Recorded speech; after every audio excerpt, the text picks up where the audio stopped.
I'd like to talk about self-builds and building your home.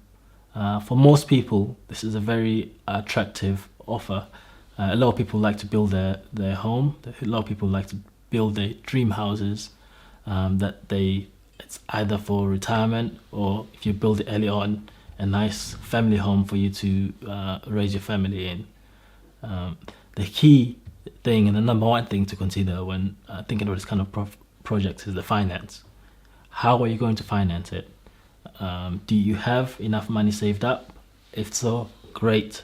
This part of the video is not for you. You can move on to finding out more about getting the right professionals in place. But if you haven't, there are a few things that you need to consider. One, just like any mortgage application, you need to consider where you're going to live, what type of house you want, how much space are you looking for, and roughly how much you think you'll be willing to spend.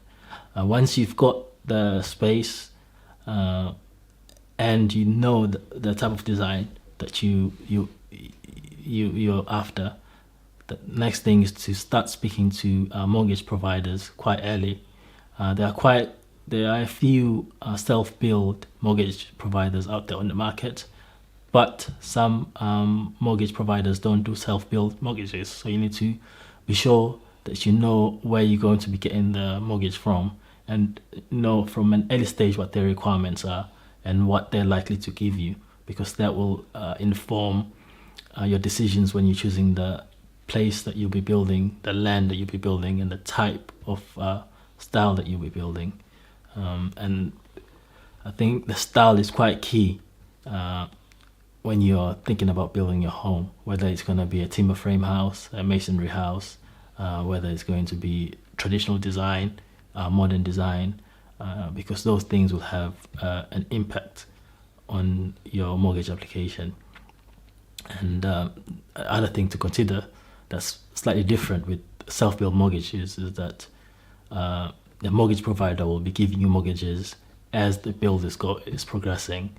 So they'll be assessing to see how much work you've done. They'll do evaluation, and based on what's been built, they'll be releasing more funds to you. So you need to be very organized with the way that you're building, with the way that you're managing the build, for you to have a smooth process in getting that finance.